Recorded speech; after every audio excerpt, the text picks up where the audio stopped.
chegando vão se juntando a nós aqui, acompanhando já. Oficialmente agora, boa noite a todos, né? Mais uma vez, todos muito bem-vindos aí a mais um encontro nosso comitê de presidentes e dirigentes, já tradicionalmente no seu formato online, já posso dizer que é tradicional, né? Já são várias edições já, e esperamos que todos estejam bem, desenvolvendo as suas atividades e os seus negócios de maneira produtiva e, acima de tudo, com todos os cuidados necessários aí com a saúde, né? Esses nossos encontros, quem já está acostumado, quem já está frequentando já, praticamente quase todos, ou boa parte deles, já sabe, mas para algumas pessoas que estão pela primeira vez conosco hoje, eles têm o objetivo de proporcionar informações e provocar um debate, né, sobre temas importantes aí do nosso dia a dia, que impactam diretamente na gestão das empresas e, sobretudo, em função do momento que nós estamos vivendo de crise sanitária e econômica. Hoje, especificamente, nós escolhemos um tema, falaremos sobre um tema que já foi discutido aqui nesse espaço, lá atrás, né, logo quando nós começamos com essa prática, com esse modelo. Na época, ainda era uma medida provisória, né, a 936, e no mês de junho o Senado aprovou o PLV, o Projeto de Lei de Conversão, contemplando uma série de alterações no texto base proposto pelo governo federal. E agora, em julho, o presidente transformou a medida provisória na Lei 14.020, que autoriza a redução de jornada de salários, a suspensão dos contratos enquanto durar o estado aí de calamidade pública decretado até 31 de dezembro em razão da pandemia. Nós convidamos um especialista no assunto para atualizar o tema e nos ajudar a entender de uma maneira clara e definitiva todos os pontos e vertentes aí que norteiam esse assunto, né? Já é um grande parceiro e amigo da J. Valério, né? Mais uma vez, gentilmente, aceitou o nosso convite para estar aqui conosco hoje. Ele é bacharel em Direito pela Faculdade de Direito de Curitiba, em 1984, pós-graduado em Direito Material e Processual do Trabalho pela Faculdade de Direito de Curitiba, em 98, professor universitário em cursos de graduação e pós-graduação. Ao longo do magistério já lecionou as disciplinas de Direito Civil, Parte Geral, Direito do Trabalho, Direito Processual do Trabalho e Código de Defesa do Consumidor. Advogado e consultor na área civil e trabalhista. Eu vou passar a palavra agora, oficialmente aí abrindo o evento, ao Dr. Luiz César Ismanioto. Doutor Ismanioto, muito obrigado mais uma vez pela sua habitual gentileza e parceria, atendendo novamente o nosso convite. A palavra é toda sua. Obrigado, Clodoaldo. Boa noite a todos. Eu quero dizer que, além de ser parceiro da J. Valério, eu sou grande parceiro do Eduardo Valério também, né? Então, é sempre um prazer estar aqui com vocês e, para mim, não é um convite, é uma convocação vindo de vocês. Então, vamos tentar. Sabe aquela história do atleta, quanto mais treina, mais sorte ele tem, né?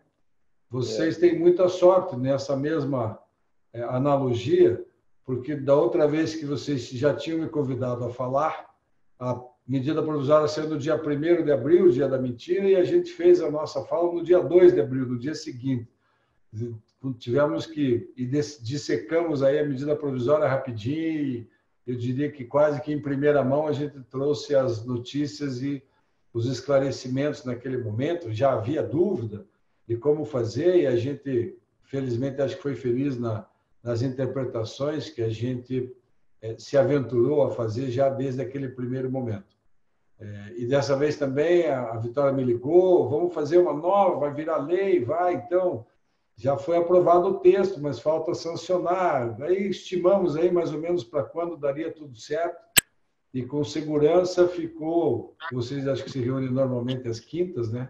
Ficou para a quinta dessa semana e vocês, de novo, com a sorte daqueles que têm competência, né, conseguiram ajustar na quinta-feira, que na segunda-feira foi quando saiu o decreto autorizando aí as prorrogações. Então, parabéns pela, entre aspas, sorte, né, que é uma mera consequência da competência e do suor aí de todos vocês. Então, parabéns. Acertamos de novo, né, Vitória? Então, vamos lá. Vamos falar da lei e vamos falar da prorrogação. Como o Clodoaldo já adiantou, a gente teve, na conversão da medida provisória em lei, a gente teve algumas mudanças, algumas significativas, algumas boas, outras nem tanto, e a gente vai tentar, então, focar mais nisso, né? E aí, claro, também vamos abordar a questão do decreto 10.422, que é o decreto que... Obrigado, Tudo. Não sei se é você, Vitória, que está pilotando aí, mas daí a gente vai conversando. Então, a gente vai abordar a lei e vai abordar o decreto. Da medida provisória para a lei, tivemos algumas mudanças. Não sei se todos lembram, mas vale a pena voltar um pouquinho o filme. Quando saiu a medida provisória 936, na sequência saiu uma portaria 10.466, que regulamentou como seria feito o pagamento do benefício emergencial.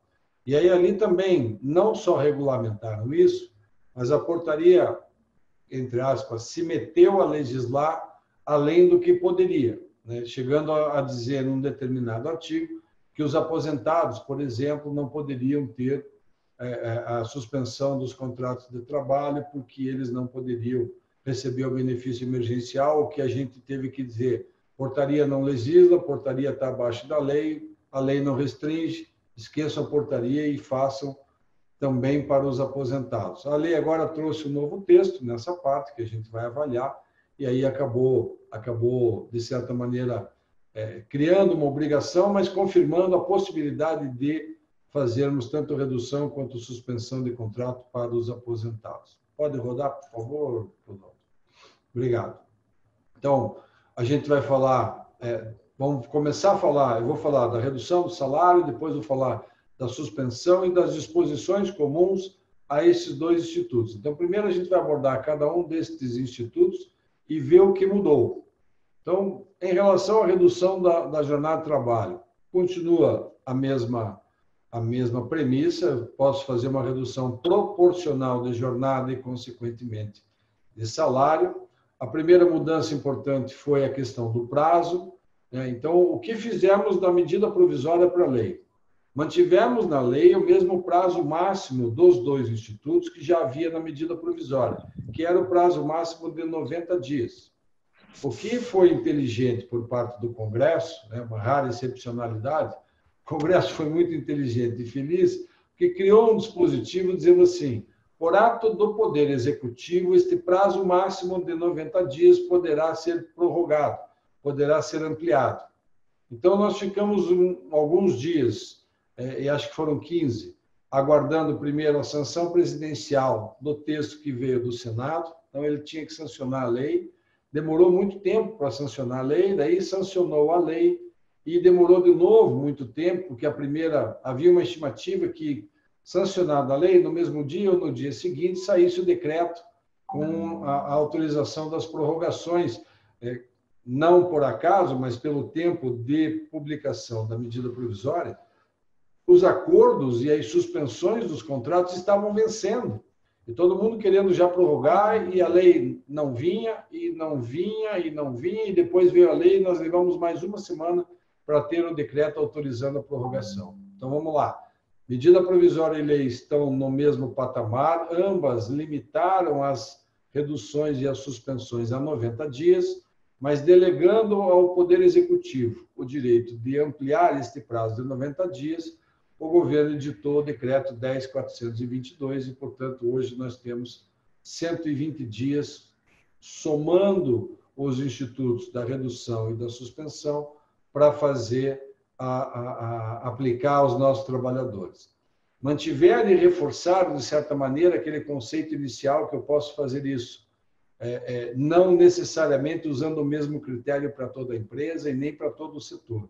Então, mediante acordos individuais, eu posso ajustar reduções de salários que vão de 25% a 70%, e aí, a critério da empresa, a gente vai adotando. Houve uma mudança grande, a gente já vai ver aqui na forma de implementar, mas, num primeiro momento, mantiveram o mesmo conceito da medida provisória. Posso implementar a redução de salário mediante convenção coletiva de trabalho, mediante acordo coletivo de trabalho ou mediante acordo individual. Então, nesses 4 primeiros itens, o que mudou? A questão do prazo máximo, que, em razão do decreto e não da lei propriamente dita, a gente hoje tem essa possibilidade de fazer as reduções por até 120 dias, desde que não tenhamos feito, em paralelo, alguma suspensão. puxar o outro, por favor. Ok. Suspensão do contrato, basicamente as mesmas coisas. Nós tínhamos previsto na medida provisória e na lei, ficou mantido isso, um prazo máximo de 60 dias, mas já considerando o decreto, a gente pôs ali no item 1, prazo máximo de 120 dias, 60 da medida provisória, mais 60 desse decreto que a gente está fazendo referência. Na prorrogação dos 60 dias, veio uma novidade na lei. Então, o que é novidade, vocês já vão perceber, está em vermelho, né? Então, qual é a novidade que a lei nos trouxe em relação ao próprio decreto, nos trouxe nessa prorrogação? Na primeira versão da medida provisória dizia 60 dias no máximo, podendo ser 30 mais 30. E agora, com a lei e com o decreto, a gente tem essa possibilidade de prorrogar por mais 60 dias, mas podendo fracionar em mais vezes, desde que a fração não seja inferior a 10 dias. Não vejo muita vantagem ainda nisso, né? Mas eu, no início, disse aos meus clientes, pelo menos, assim, o remédio vai ser amargo, né? As pessoas vão constatar o quanto ele é amargo na sequência deles, né? No primeiro momento, puxa, que bom, mantive o emprego, mas todo mundo apreensivo com a redução de salário, por exemplo, né? Ou, que bom, mantive o emprego, estou com ele suspenso, ganhei uma estabilidade, mas estou com uma redução de ganho e, em alguns casos, ela é até bem significativa. E aí isso gerou um efeito um pouquinho retardado de dizer assim, nossa, como está difícil viver. Já era difícil viver com salário integral, viver com salário reduzido, né, ou com o ganho reduzido, ficou mais difícil ainda. Então, eu sempre disse assim, já faça no prazo máximo. É melhor cancelar do que ter que renegociar, via acordo individual, uma nova redução, uma nova suspensão. Então, muitas empresas fizeram isso, né, mas agora, de qualquer maneira, há essa fração. Eu vou dizer mais à frente qual é a única hipótese em que eu vejo haver alguma vantagem em não se fazer a suspensão ou a redução já no prazo máximo permitido em lei.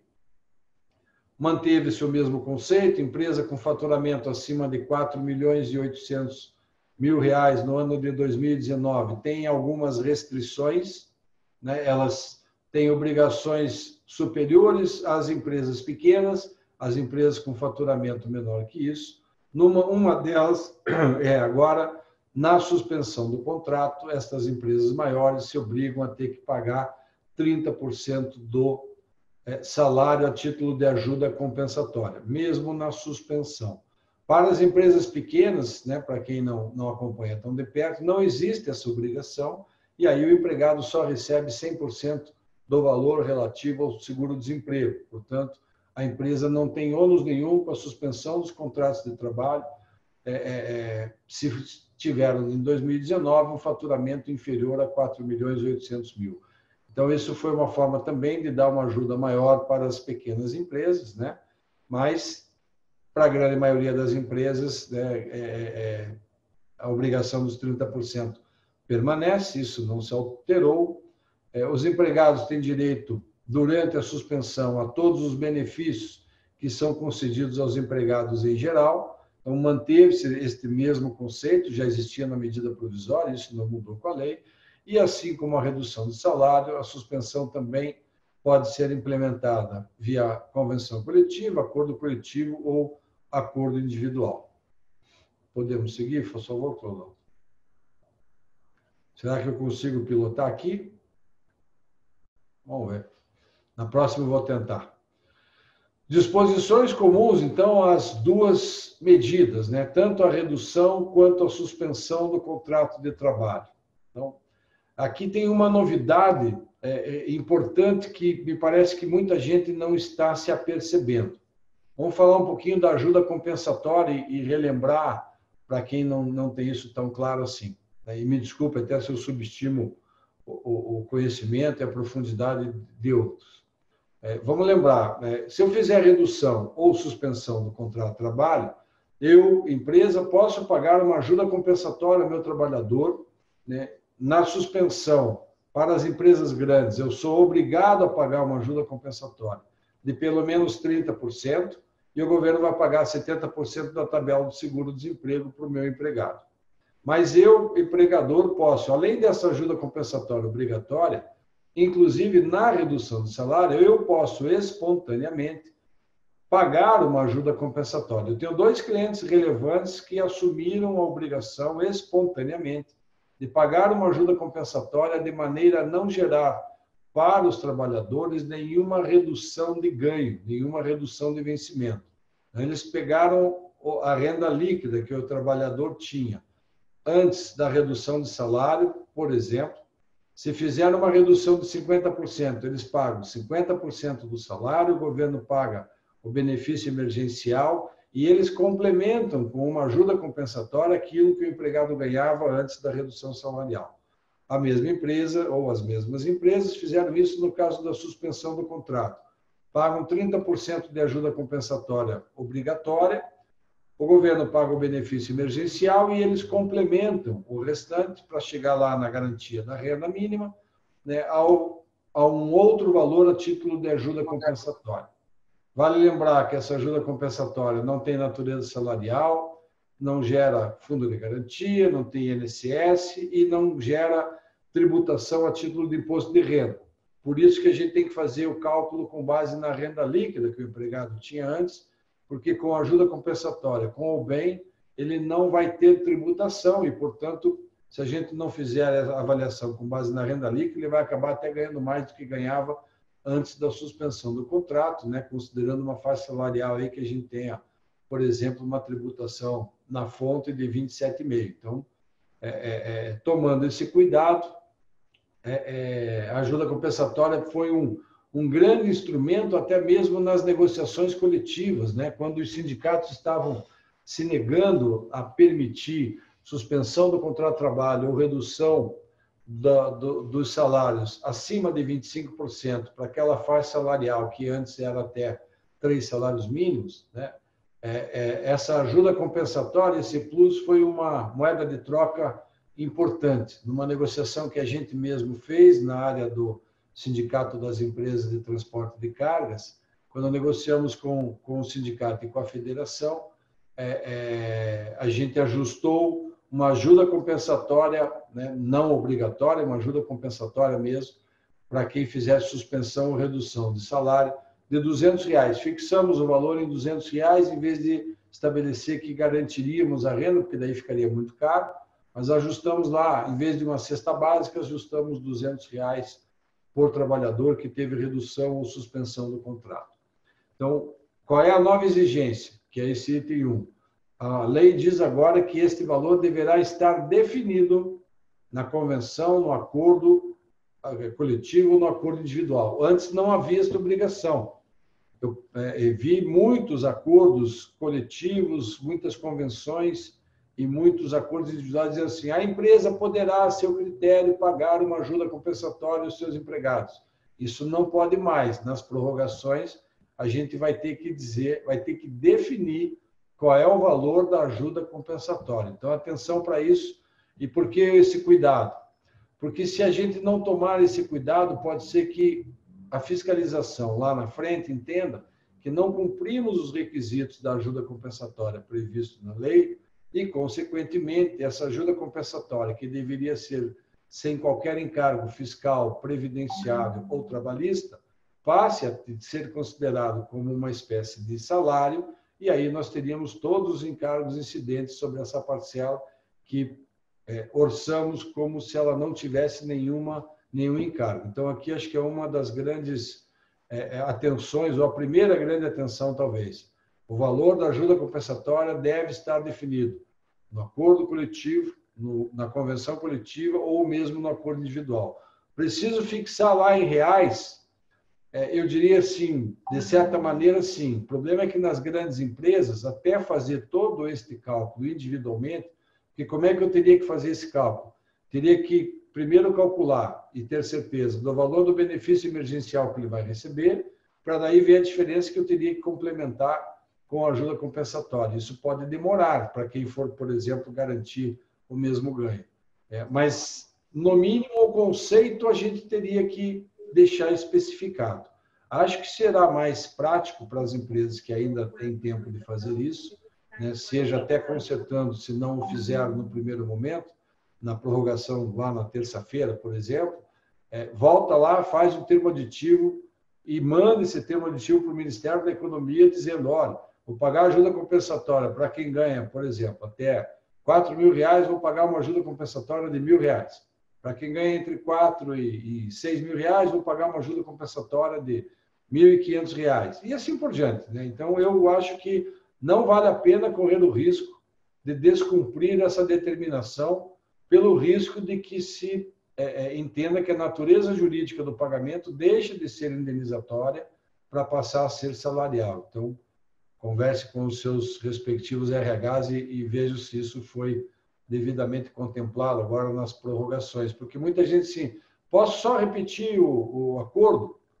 De certa maneira pode, mas se lá só dizia que a empresa se dá o direito de, querendo, poder pagar uma ajuda compensatória, ou retira isso e não vai pagar, ou especifica melhor, né? Indica, define o valor da ajuda compensatória, como fala a lei. Mas foi mantida a importante questão de que a natureza jurídica é indenizatória, portanto, sem encargo algum. E aqui no item da estabilidade, acho que vale a pena também a gente ir um pouquinho mais devagar e aprofundar. Houve um consenso absoluto, né, coletivo, no meio empresarial, até no meio jurídico, de que o prazo da estabilidade é igual ao prazo do instituto que eu adotei. Ou seja, se eu reduzir os salários por 60 dias, eu automaticamente tenho que respeitar a estabilidade durante os 60 dias e por outros 60 dias. O raciocínio está absolutamente correto, desde que aquilo que eu ajustei com o empregado foi efetivamente o adotado. Mas, por exemplo, se eu adotei com o trabalhador uma redução de salário dentro do prazo máximo que a medida provisória permitia, de 90 dias, e depois de 30, a minha atividade voltou e eu precisei cancelar a redução de salário, porque eu já estou precisando do meu empregado trabalhando full time, qual é o prazo da estabilidade deste meu empregado? São os 30 que ele ficou com a redução de salário e, consequentemente, mais 30, ou são os 90 e, consequentemente, mais 90, ou são os 30 que ele efetivamente ficou e mais 90. Por que eu estou dizendo isso? Porque se vocês forem olhar com cuidado a redação da medida provisória e a redação hoje vigente da lei, e nesse ponto elas não mudaram, ambas dizem que a estabilidade no emprego é durante o período acordado e por igual ao período acordado. Ou seja, se eu acordei 60 dias e o empregado ficou só 15, com o contrato suspenso, eu acordei 60 dias, teoricamente a estabilidade dele, é a minha interpretação, pelo menos, pelo texto da lei e pelo texto que já tinha na medida provisória, é do período acordado mais o mesmo período do acordado. Eu vou até me dar o direito, porque alguns devem estar estranhando e achando que eu estou ficando louco, de tentar achar isso aqui na lei. Se eu não me engano, é artigo 10, deixa eu ver se é isso. Vou ler aqui para vocês, dando ênfase, evidentemente, como eu estou dando ênfase aqui no item 3 do slide, da questão do acordado. Fica reconhecida a garantia provisória no emprego ao empregado que receber o benefício emergencial de preservação do emprego e da renda. Então, outra coisa relevante em relação à estabilidade. Para quem é reconhecida a garantia de emprego? Ao empregado que receber o benefício emergencial de preservação do emprego e da renda. A gente vai ver que para o aposentado, ele não vai receber esse benefício e, portanto, ele não tem a estabilidade, porque a lei diz expressamente que é só para o empregado que receber o benefício. Mas eu vou voltar à leitura. Fica reconhecida a garantia provisória no emprego ao empregado que receber o benefício emergencial de preservação do emprego e da renda, previsto no artigo 5º desta lei, em decorrência da redução da jornada de trabalho do salário ou da suspensão temporária do contrato de trabalho de que trata esta lei, nos seguintes termos. Inciso 1. Durante o período acordado de redução da jornada de trabalho e do salário ou de suspensão temporária do contrato de trabalho. Após o recebimento, 2. Após o recebimento da jornada de trabalho, após o restabelecimento da jornada de trabalho e do salário ou do encerramento da suspensão temporária do contrato de trabalho, por período equivalente ao acordado para a redução ou a suspensão.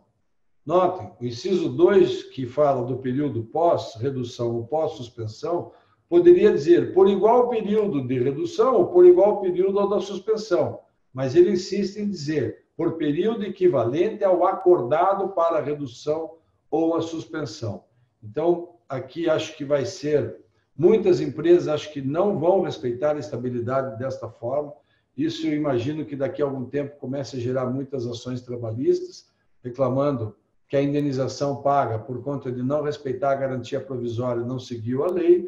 Então, estou fazendo um alerta para os senhores e para as senhoras que, na minha interpretação, a lei não deixa muita dúvida de que é o período acordado.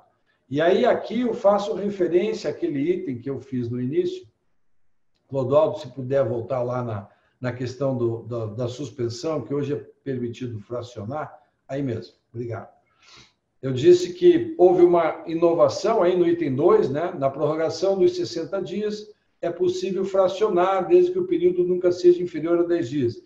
E dizia assim, olha, não vejo muita vantagem em fracionar, porque é melhor ir com o remédio amargo todo de uma vez só, do que a gente ter que ficar renegociando toda hora com o empregado que eu quero suspender de novo o contrato de trabalho dele.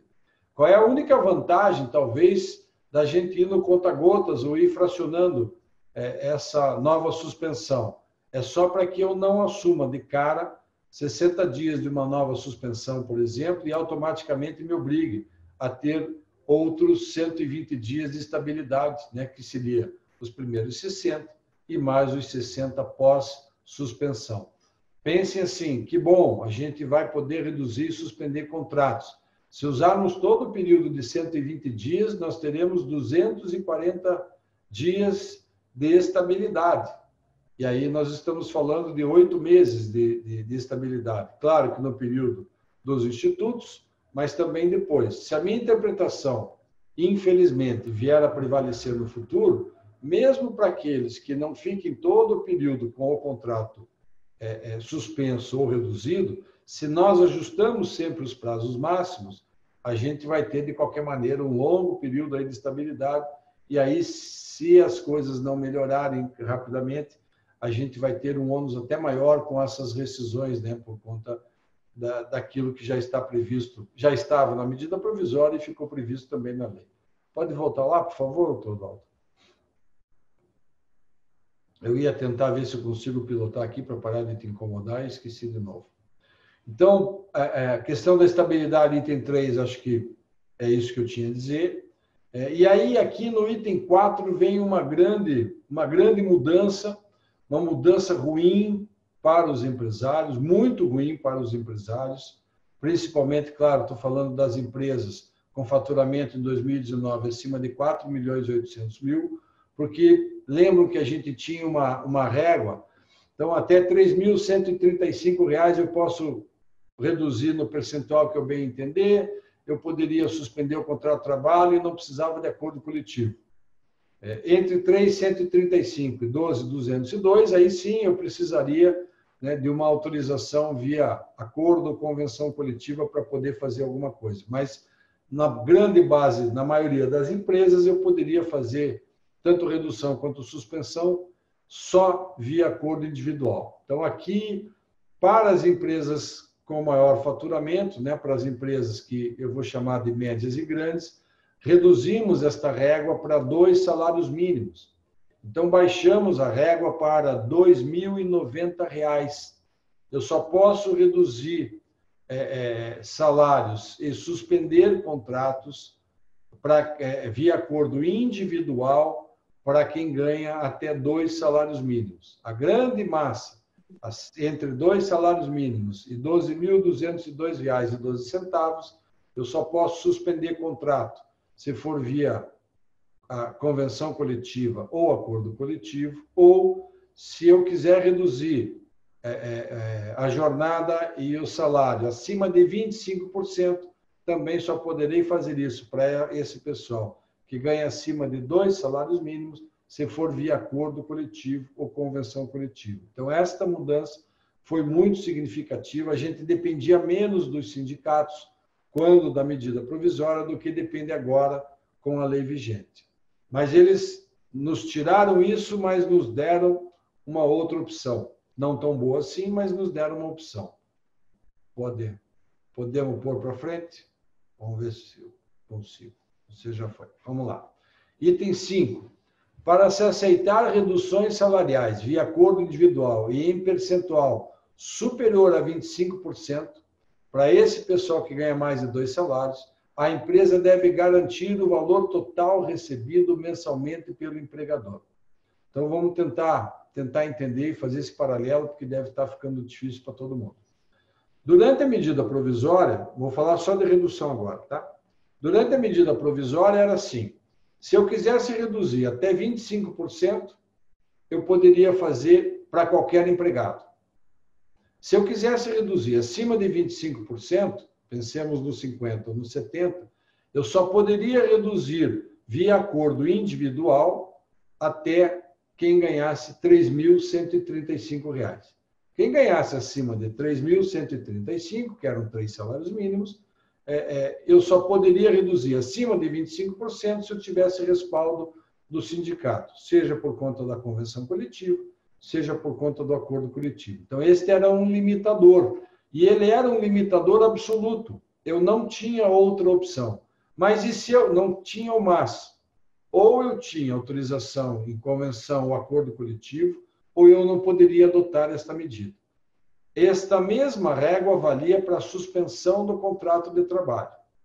Quem ganhasse até 3.135 ou acima de 12.202, eu poderia fazer a suspensão do contrato de trabalho sem depender de acordo ou convenção coletiva de trabalho.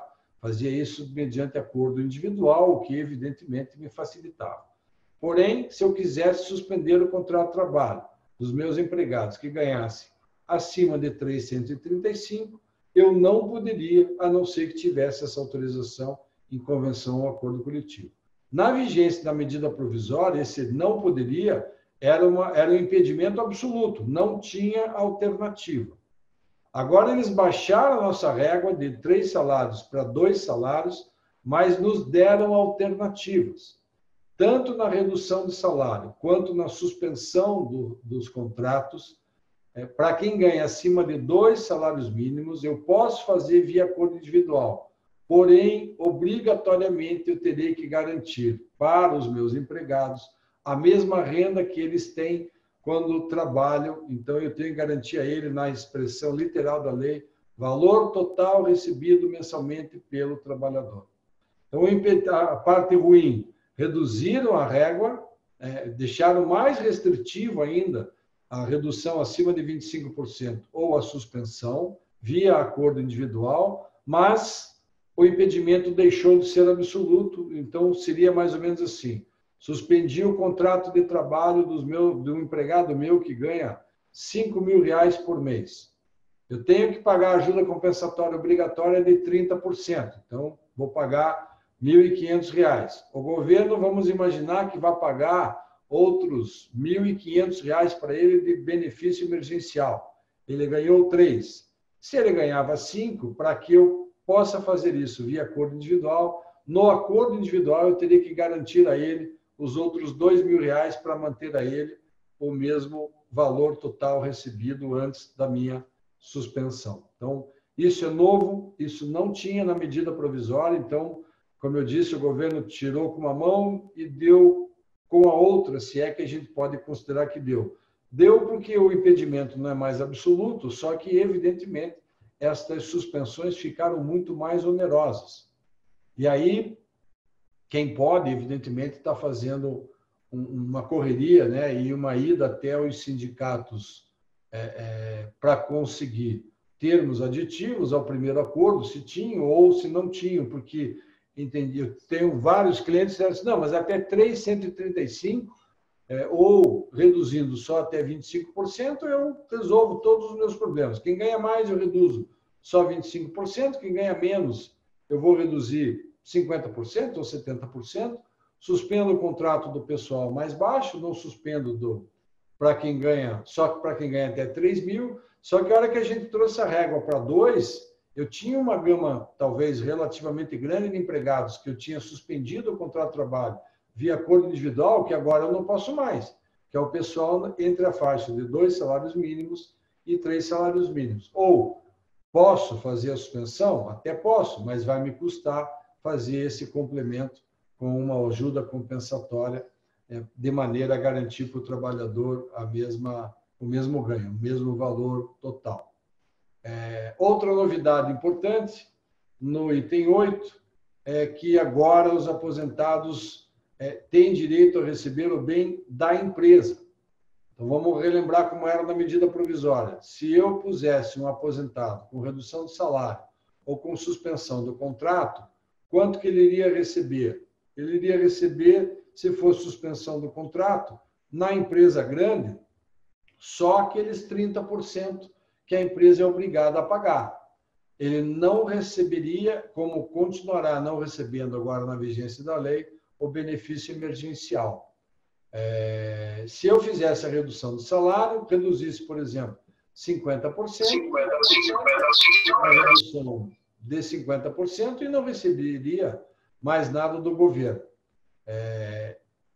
Com a mudança da lei, passou-se a dizer que o aposentado tem direito a receber o valor do benefício emergencial, porém da empresa. Então, a empresa se onerou mais na mudança para a lei, a empresa está mais onerada com este item. Antes só se dizia que o trabalhador aposentado não tinha direito ao benefício emergencial, mas não se impunha esta obrigação à empresa. E agora a lei impõe esta obrigação. Posso reduzir salário do aposentado? Posso suspender o contrato? Posso. Mas aquilo que caberia ao governo pagar, quem vai ter que pagar é a empresa. Então, essa é uma ajuda compensatória, de novo, obrigatória, tanto quanto aquela dos 30% para as empresas maiores, quando fazem a suspensão do contrato. Você que tem que pilotar aí mesmo, Clodoaldo. Já mexi meu mouse, ele não faz nada. É o Vitor que está passando os slides para nós. Então desculpa, Vitor, eu reverenciando a pessoa errada aqui. Estou levando os créditos aqui que estou quietinho. Demorou demais para acusar que estava indevido o teu crédito, mas tudo bem. Eu queria tirar um pouquinho de proveito. Item 9 lá, pessoal, na prorrogação das alternativas, o governo condiciona o pagamento do bem à disponibilidade de verba orçamentária. Aqui tem outra pegadinha para quem não leu com a devida atenção. Na medida provisória, não se cogitou em momento algum se o governo iria ou não iria pagar o benefício emergencial. Tanto na redução quanto na suspensão, ficou pacífico, né, imperativa a obrigação do governo pagar o benefício emergencial.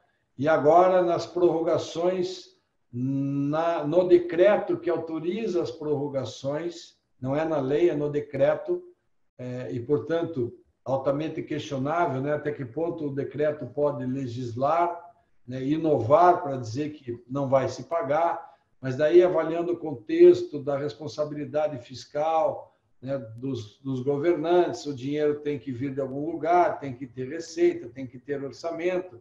Então, no decreto, o governo colocou esta ressalva. Tomara que seja uma ressalva de segurança, mas eles dizem expressamente que tanto na redução de salário quanto na suspensão dos contratos, se efetivados nesta prorrogação vinda com o decreto, o pagamento do benefício emergencial, que a gente está sempre chamando de bem aqui, isso fica condicionado à disponibilidade de verba orçamentária. E aí surgem algumas incógnitas para nós, né? Será que tem esta verba orçamentária, tem essa disponibilidade? E se não tiver, como fica a situação do trabalhador? São respostas que a gente, nesse momento, ainda não tem São perguntas que a gente não tem a resposta. Mas se a empresa fizer a redução salarial ou suspensão por meio de acordo individual, nas exceções previstas em lei, nos salários acima de 2 salários mínimos, o governo não pagar o bem, a empresa terá que arcar com o custo do benefício, ou seja, a gente vai arcar com o custo integral. A economia, teoricamente, vai ser apenas do quê? Apenas dos encargos, né? Porque a gente vai ter que pagar a parte que cabe à empresa e a gente vai ter que acabar pagando a parte que caberia ao governo pagar. Podemos ir lá? Ainda sobre as exposições comuns, agora tem um capítulo especial sobre as gestantes. Muita gente perguntava, posso suspender? Posso? Dizer, pode. A lei não diz que não. Podemos reduzir o salário e podemos suspender. E continuamos podendo. Isso ficou até, de certa maneira, mais claro agora com a vinda da lei. Mas criar uma regulamentação específica para as gestantes. Então, vamos lá. Se ocorrer o evento caracterizador do início da licença maternidade, qual é o evento? Ou o atestado médico, que o médico pode dar já 30 dias antes do parto, ou o próprio parto. Ou seja, no momento em que a gestante entra em licença maternidade, obrigatoriamente cessa de imediato ou a redução de salário ou a suspensão do contrato. Por quê? Porque ela sai da condição de estar por conta do empregador ou por conta desses benefícios emergenciais e passa a ficar por conta da Previdência Social. A Previdência Social é que irá pagar o salário dela com o nome de salário maternidade e licença maternidade. Então, no momento em que ela entrar em licença, ela passa a ganhar salário maternidade e automaticamente para de ganhar salário propriamente dito, ou ajuda compensatória, ou benefício emergencial. Ok? Ok. O que nós temos que fazer enquanto empresas? Informar imediatamente o Ministério da Economia. Por quê? Porque ele precisa saber que ele precisa parar. Ele estava programado, por exemplo, fiz uma suspensão de 60 dias, mandei o acordo, ele já deixou lá cadastrado e programado que tem que pagar 2 meses de benefício emergencial. Depois de 15 dias, por qualquer razão, vamos imaginar que a gestante antecipe o parto, ela entra em licença maternidade. Ela não vai poder receber licença maternidade mais o salário, ou melhor, o salário maternidade mais o benefício emergencial. Então, eu tenho que automaticamente e imediatamente comunicar o Ministério da Economia, ele cessa o benefício emergencial, cessa a suspensão, cessa a redução do salário e eu, empresa, vou pagar o salário maternidade, compenso isso depois na minha guia de Previdência Social e aí, para ela, cessou estas alternativas. Muito bem. Qual é a estabilidade da gestante? Como fica a questão da estabilidade? A questão do benefício acabou, né? Licença maternidade dela vai ser de 120 dias, então, evidentemente, quando cessar a licença maternidade, já cessou a possibilidade de se adotar um desses institutos. E aí, qual é a estabilidade dela? A lei, de novo, diz que a estabilidade no emprego se inicia após a estabilidade gestante e é pelo mesmo período acordado de redução ou de suspensão. Vamos a um exemplo prático. Acho que, não sei se todos sabem, mas a gestante adquire estabilidade no emprego. Do momento em que ela fica gestante, não é mais da comunicação ou da ciência dela de estar grávida, do momento que ela ficou grávida até 5 meses após o parto. Então, primeiro, não confundam o prazo da licença maternidade, que são 120 dias, com o prazo da estabilidade no emprego, que são 5 meses após o parto. Então, até 5 meses após o parto, ela já está estável. Se ela já tivesse adquirido alguma estabilidade por conta de alguma suspensão ou redução de salário anterior ao parto, de certa maneira, se eu só considerasse os 5 meses e que as duas estabilidades poderiam correr juntas, na prática ela não teria adquirido nenhuma estabilidade, embora tivesse sofrido alguma redução do salário propriamente dita ou uma redução por conta da suspensão do contrato de trabalho. Então, não pode correr junto. Então, eu conto 5 meses da estabilidade gestante, 5 meses após o parto, e depois desse eu vou acrescer mais 1, mais 2, mais 3 ou mais 4 meses decorrentes da estabilidade que ela tem adquirido por conta daquilo que nós acordamos com ela. E, de novo, a lei diz que essa estabilidade é com base no período acordado. Então, atenção para quem tem gestante. No caso dela, eu recomendo que, ao contrário do que eu tinha dito lá no início, vai no conta-gotas. Porque se eu for direto, por exemplo, com novos 60 dias para minha gestante, ela ganhar nenê daqui a 15 dias, ainda assim eu vou ter que agregar uma estabilidade para ela de 60 dias após os 5 meses passados do parto. Então, estamos falando aí de 7 meses após o parto, né, de estabilidade. Então, no caso específico das gestantes, a minha recomendação é ir nessa balada aí um pouquinho mais cuidadosa, um pouquinho mais prudente, para evitar aí um longo período de estabilidade. Vitor, tem mais alguma coisa aí? Acabamos, né? Acho que agora é bom abrir para pergunta, porque é uma coisa tão embaralhada aí que eu fico à disposição. Desculpe se eu não consegui ser muito claro, mas até para a gente que é do ramo é meio complexo, assim, essas exceções, são tantas das exceções que a gente acaba até esquecendo a regra geral. Mas estou à disposição aí de todo mundo. Obrigado, doutor Ismaelto, mais uma vez, pelo esclarecimento. Bom, agora está em aberto, nós temos aí em torno de 40 pessoas na sala. Quem quiser fazer qualquer pergunta, algum esclarecimento aí, esteja à vontade, pode nos passar a pergunta pelo chat ou pode abrir o microfone aí e fazer a pergunta. Eu considero até que está sendo psicológico, porque está sendo muito, tudo ao mesmo tempo.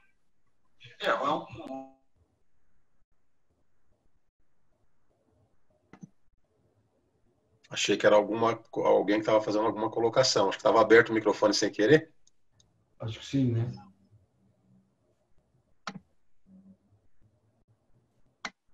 Pessoal, algum questionamento, algum ponto que queiram esclarecer ou foi perfeito, não ficou nenhuma dúvida? Isso aí me apertou.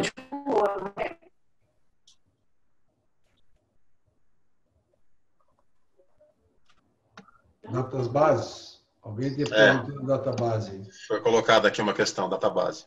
Posso falar?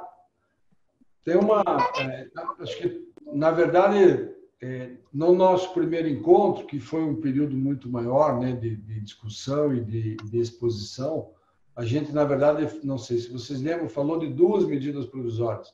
Tinha saído a 927, que falava do banco de horas, que falava do teletrabalho, que falava da antecipação de férias, e que previa lá nela expressamente que as convenções e os acordos coletivos que vencessem ou que tivessem vencido até 180 dias antes ou 180 dias depois do decreto da calamidade pública estavam com suas datas bases ou com sua vigência automaticamente prorrogada a critério do empregador. Então, o sindicato patronal ficou com a prerrogativa de considerar prorrogadas as convenções ou não. Esta medida provisória ainda não caducou, mas vai caducar de sábado, porque o presidente do Senado, o Senado tinha que ter encaminhado o projeto de lei. Para quem não é do ramo, vou falar rapidamente como acontece a tramitação de uma medida provisória. Medida provisória, uma vez publicada, ela passa a ter vigência imediata, ela tem os primeiros 60 dias para ser votada, podendo ser prorrogada automaticamente por mais 60 por ato do presidente do Congresso. O que, via de regra, acontece porque eles não conseguem votar em 60 dias. Mas aí, se ela não for votada em 120 dias, né, ou 60 mais 60, ela perde sua eficácia, deixa de existir. Valeu enquanto estava vigente, tudo que foi feito com base nela é válido, é eficaz, mas ela deixa de ter eficácia e validade a partir dali.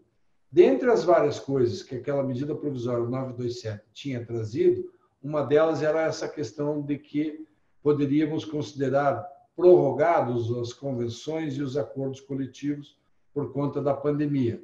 E esse dispositivo vai deixar de existir. Tudo que nós fizemos com base nela antecipação de férias, banco de horas, colocamos um monte de gente em teletrabalho, tudo isso é válido. Tudo que ajustamos na vigência da medida provisória é válido. A partir de segunda não é mais. Então, assim, a partir de segunda-feira ou de domingo, nós já não poderemos mais usar daquele expediente de fazer antecipação de férias, por exemplo. Já não poderemos mais usar aquele banco de horas, que eu não sei se vocês lembram, por conta do estabelecimento estar fechado, a gente ficava com um crédito de horas que poderia ser compensado ao longo de 18 meses, e não só de 6, quando implantado pela via do acordo individual. Então, tudo isso deixa de ser possível. O teletrabalho, que foi talvez das inovações, entre aspas, a que mais foi utilizada, nós não dependemos da medida provisória, cá entre nós, para fazer teletrabalho. Já tem autorização da CLT para nós adotarmos teletrabalho. Então, isso me preocupa menos. A diferença é que, pela medida provisória, a gente não precisava acordar isso com o empregado, nós poderíamos impor, não precisava nem escrever o termo aditivo. E isso tudo caindo, teoricamente, agora a gente precisa fazer um termo aditivo com a concordância do empregado, mas até onde eu tenho ouvido das empresas, os trabalhadores não têm resistido, né, à ideia de trabalhar em casa, de trabalhar, né, no regime do teletrabalho, do home office. Então, talvez essa fosse a mudança mais impactante, além da questão da database. Outra questão impactante com a caducidade, que certamente vai acontecer, desta medida provisória, é a questão de que as empresas estavam liberadas, vocês devem lembrar, de fazer exames admissionais e exames médicos periódicos. Havia obrigação só de manter o exame médico demissional, mas os admissionais não e os periódicos não. Isso também estava previsto nessa medida provisória, que vai acabar caducando. Então, teoricamente, a partir de segunda-feira, as eventuais admissões e os periódicos voltam a ter a obrigatoriedade, né, de seguir a medida provisória. A medida provisória dizia que isto tinha um prazo de até 90 dias para ser feito, só que isso que estava previsto nela deixará de existir. Então, em tese, imagino que o governo não vai fazer isso através da sua fiscalização, mas, em tese, a partir de segunda-feira, a fiscalização já pode começar a cobrar os exames admissionais e periódicos que não foram feitos na vigência da medida provisória. Claro que eu acho que haverá uma razoabilidade, uma sensatez de entender que, mesmo não estando vigente, precisamos dar um tempo para que as empresas consigam dar conta de todos esses exames médicos represados, senão a gente vai ter uma aglomeração gigante nas clínicas de medicina do trabalho, né?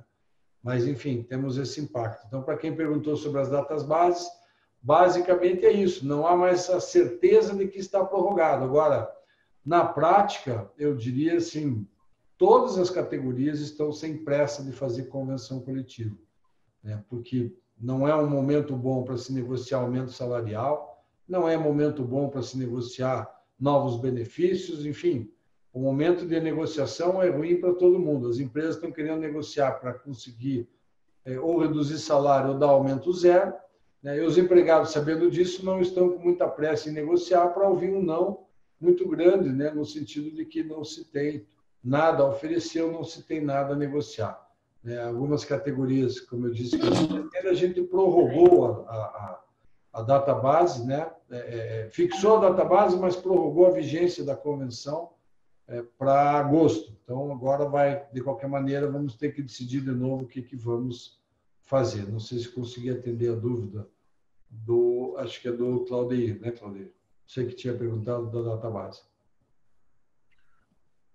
Tem uma outra pergunta aqui também é do Claudeir, ele passou aqui, depois nós temos uma outra, mas ele pergunta aqui se os aposentados que forem suspensos, a empresa terá que pagar o benefício. Sim, isso é o que está, vamos dizer assim, é condição para que você possa suspender o contrato de trabalho do aposentado, que você pague o benefício emergencial no lugar do governo. Sem isso, você não poderá fazer a suspensão. Perfeito. A outra questão aqui foi enviada Lenoir. A partir de agosto, posso me valer do artigo 503 da CLT devido ao estado de calamidade? Isso tem sido muito discutido, né? Eu, desde antes, continuo entendendo que não se aplica. Acho que o 503 é um artigo, ele era de 1943, né, da data da CLT original, ele foi atualizado, entre aspas, em 1951, se eu não estou enganado, mas eu vou ler, porque senão pode ser que muita gente acabe não acompanhando o que a gente está falando, daí fica ruim. Então, deixa eu abrir aqui a minha CLT e puxar o artigo para ler exatamente o que ele diz. Só um minutinho, por favor. Senão, só dois sabem do que estão falando, os outros ficam sem poder acompanhar, é muito ruim. Vamos lá. Em relação ao 486, que também foi muito badalado, dizendo que seria possível aplicar o 486, que era a possibilidade de você dizer que o governo vai pagar as verbas rescisórias, já que foi ele que mandou fechar o teu estabelecimento. O Congresso tomou cuidado agora na Lei 14.020 dizer expressamente que esse artigo não se aplica. Mas o 503, que foi a pergunta, diz assim: é lícita, em caso de força maior ou prejuízos devidamente comprovados, a redução geral dos salários dos empregados da empresa, proporcionalmente aos salários de cada um, não podendo, entretanto, ser superior a 25%, respeitado em qualquer caso o salário mínimo da região. Cessados, parágrafo único, cessados os efeitos decorrentes do motivo da força maior, é garantido o restabelecimento dos salários reduzidos. Então, deixa eu explicar. Por que eu disse que eu acho que não se aplica? Porque esse dispositivo é de a redação nova dele... não, o 486 que é antigo. Esse aqui é de 43 mesmo. Vejam, ele nem faz referência de que esta redução deveria ou poderia ser via acordo ou convenção coletiva de trabalho. Então, depois desse dispositivo, que é de 1943, a gente teve uma lei em 1965 que fala expressamente sobre a redução de jornada e salário de forma proporcional, e teve uma Constituição em 1988 dizendo que, mediante acordo ou convenção coletiva de trabalho, é possível reduzir salário.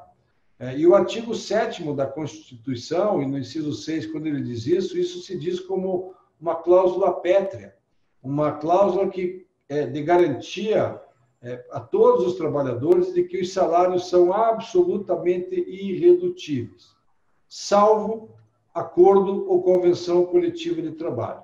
E o 503 dá a entender que a empresa sozinha poderia fazer essas reduções. Então, assim, entendo que não pode. Acho que quem adotar essa linha vai assumir um risco enorme pela jurisprudência que existia no Brasil até aqui. Claro que a jurisprudência pode mudar se rendendo a essa pandemia. Não acredito, porque se fosse assim, nós não precisaríamos da medida provisória e agora da lei para estabelecer esta possibilidade. E estabelecendo, inclusive, faixas, né? Até a faixa aqui pode ser via acordo individual. Acima dessa faixa não pode ser via acordo individual. Então, eu particularmente entendo que é possível fazer a redução, independentemente da lei, mas aí obrigatoriamente através de um acordo coletivo bem elaborado, atendendo às formalidades de assembleia dos trabalhadores, e aí se o sindicato disser ok, pode. Por que eu estou dizendo isso? Porque, eu não sei se vocês acompanharam, as companhias aéreas, antes de sair a primeira medida provisória, já tinham feito acordos coletivos com os sindicatos, Gol, Azul e Latam fizeram isso, ajustaram lá, suspender contrato, ajustaram redução de salário, mas tudo via acordo coletivo de trabalho. E esses acordos agora na vigência, ou nessa vacácio, né, ia vencer a nossa medida provisória, a lei estava no limbo, não tinha sido ainda sancionada, eles usaram de um expediente que tem sido utilizado também nos tribunais regionais do trabalho, que é pedir uma audiência homologatória, uma intermediação, uma mediação formal, do presidente do tribunal para conseguir homologar esse tipo de acordo. Eles fizeram isso com a anuência do presidente do Tribunal Superior do Trabalho, com a presidente. Então, eles estão, na minha opinião, 100% seguros, porque o Poder Judiciário já homologou e referendou esse acordo. Então, de certa maneira, fizeram uso do 503, de certa maneira, sim, mas não da maneira simplista que o 503 induz a gente a concluir que, mediante mera vontade ou dificuldade do empregador, seria possível. Eu vou ler até de novo o 503 para reforçar a minha tese, assim, em caso de força maior ou prejuízos devidamente comprovados. Quer dizer, não vejo nem a menor possibilidade de uma empresa que tenha prejuízos querer se valer do 503 sem ser pela via da negociação coletiva e pela via do acordo coletivo. Então, entendo por essas razões e nesse contexto que ele é inaplicável. Obrigado, doutor. Acabou de chegar mais uma questão para a gente aqui, foi encaminhada por Estela Alvim. Quando o colaborador tem um período de suspensão e, na sequência, outro período de redução de carga horária, como se compõe o período de estabilidade? Você vai somar, porque as estabilidades, independentemente do instituto utilizado ou da alternativa utilizada, a estabilidade se conta com base no período acordado, seja para suspensão, seja para redução. Então, tem tido muita pergunta, mas ele já fez... porque numa avaliação precipitada pode constar assim, ele já fez 60, só pode fazer mais 30 de suspensão? Não, a gente pode mais 60. Ele já fez, na primeira vez ele fez 90 dias. Posso fazer mais 90 agora, mais 60 de redução? Não. Período máximo de redução e ou suspensão são 120 dias. Não, ou eu uso tudo com 2 suspensões de 60, ou com 4 suspensões de 30 dias, o meu limite é 120 dias, seja somando as 2 alternativas ou só com uma delas.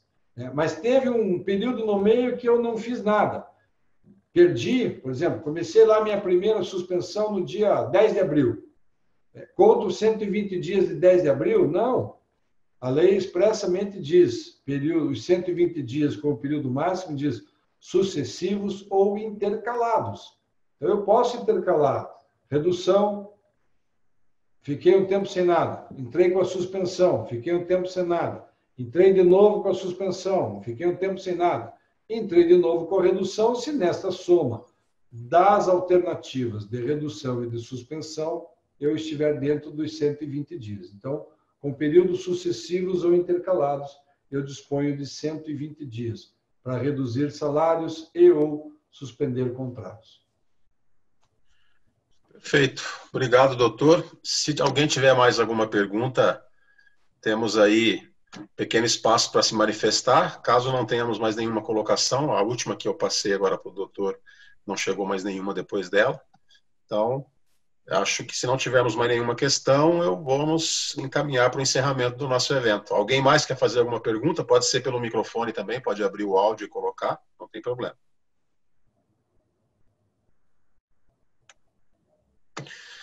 Doutor, acho que foi isso, pelo visto. Acho que não temos mais nenhuma questão. Agradecer a participação de todos que estavam conosco até esse momento.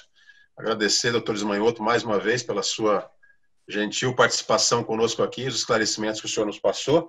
Vamos deixar em aberto para as pessoas que estão conosco aqui hoje. Caso surja alguma dúvida depois disso, podem nos encaminhar um e-mail que nós encaminhamos para o doutor Ismanhoto para que ele faça esse esclarecimento. Mais uma vez, doutor, muito obrigado pela sua participação. Eduardo não pôde ficar até o final, deixou um abraço para o senhor. Né? E em breve faremos aquela visita que estamos devendo aí. Queremos conhecer o senhor. Tá bom? Será um prazer. Serão bem-vindos. E mesmo nesse momento, vindo de máscara, a sala de reuniões é grande, não estou atendendo na minha sala, que é menor. E foi um prazer, mais uma vez, estar aqui. E queria nesse final, fazer uma referência, assim, que o quanto, como eu disse, a gente estava conversando um pouco antes, acho que nem todos estavam ali naquele momento, né, Clodoaldo? Com o Eduardo, você, a Vitória, eu nunca nunca me senti tão útil aos empresários, nunca vi, por outro lado, os empresários tão sufocados, preocupados, para não dizer desesperados, né? A gente está vendo, assim, nos mais diferentes ramos, as empresas que já não vinham muito bem, estão em grande número sucumbindo. Acho que a gente vai ter, passado essa tentativa, né, esse momento mais angustiante, acho que a gente vai ter um número de recuperações judiciais muito grande daqui para frente. Acho que a gente vai ter, infelizmente, um número grande de empresas fechando as portas. A gente vê, assim, nos estabelecimentos comerciais mais conhecidos, né? Restaurante, lavanderia, algumas que, nossa, era um lugar tão bom, e era mesmo, mas ele já vinha com alguma dificuldade, e daí a gente tem a confirmação de que ele não conseguiu atravessar esse período. Me parece que a Zara, em todo o mundo, já fechou 120 lojas. Eu não sei quantas eles têm, mas 120 lojas espalhadas pelo mundo devem gerar um faturamento, evidentemente, muito significativo para qualquer organização, né? Para qualquer grupo, por mais forte que ele seja. Então, realmente, acho que a gente está vivendo... Eu atuo muito na área educacional, acho que comentei isso da outra vez já, né? Educacional e transporte são duas áreas muito fortes aqui no escritório. E a área educacional nas escolas, justamente nas menores, que são as escolas de educação infantil, elas estão caminhando, sim, para um percentual enorme de escolas que vão fechar. No que vem, acho que vai ter uma escassez de escola de educação infantil pela quantidade de escolas que a gente está vendo que não vão conseguir suportar, porque os pais também não estão suportando pagar mensalidade, estão cancelando a matrícula dos filhos, daí as escolas estão 100% sem receitas, algumas sem receita para poder pagar as verbas rescisórias dos seus professores, dos seus auxiliares. Então, é um momento realmente muito difícil. Eu acho que as empresas têm que pensar muito no seu caixa, mas, ao mesmo tempo, tomara que a recuperação seja rápida, né? A gente conversou da última vez, em 2 de abril, nesse período, alguns clientes meus, a gente tem alguns bons clientes na área de concessionárias também, e eles se surpreenderam com a quantidade de carros que venderam ao longo, a partir de abril, quando as concessionárias reabriram. Eu tenho um cliente que é um estaleiro, produz iates de luxo, os mais baratos devem estar na casa de 4 ou 5 milhões de reais, e os melhorzinhos na casa de 30 milhões de reais. O ano náutico deles fecha em 31 de agosto, e eles estão comemorando que há muito tempo eles não conseguiam fechar a meta do ano náutico, que foi estabelecida antes da pandemia, né? Foi estabelecida em setembro do ano passado. Há muito tempo eles não fechavam o ano náutico atingindo a meta 60 dias antes de encerrar o ano náutico. Então, isso nos dá uma luz assim de que talvez a hora que nos deixem sair de casa, voltar a viajar e voltar a consumir, que a população que tem uma condição um pouco melhor o faça com tanta intensidade que consiga puxar a nossa economia para cima, né? Tem essa esperança. Mas eu solidarizo aí os empresários que realmente vivem um momento muito difícil. Agradeço a oportunidade de estar com os empresários, com vocês da J. Valério, que, como eu disse, a gente tem uma parceria acima da mera parceria, né? A gente tem uma amizade grande com todos vocês. E sempre que precisar, estou aqui à disposição. Uma boa noite a todos e mais uma vez, obrigado. Obrigado, doutor. A recíproca é verdadeira. Também estamos sempre à disposição do senhor e toda a sua equipe aí. Qualquer coisa que nós possamos ser úteis, não hesite. O senhor tem os nossos contatos. Um abraço, pessoal. Boa noite. Bom descanso a todos. Até a próxima. Obrigada. Boa noite.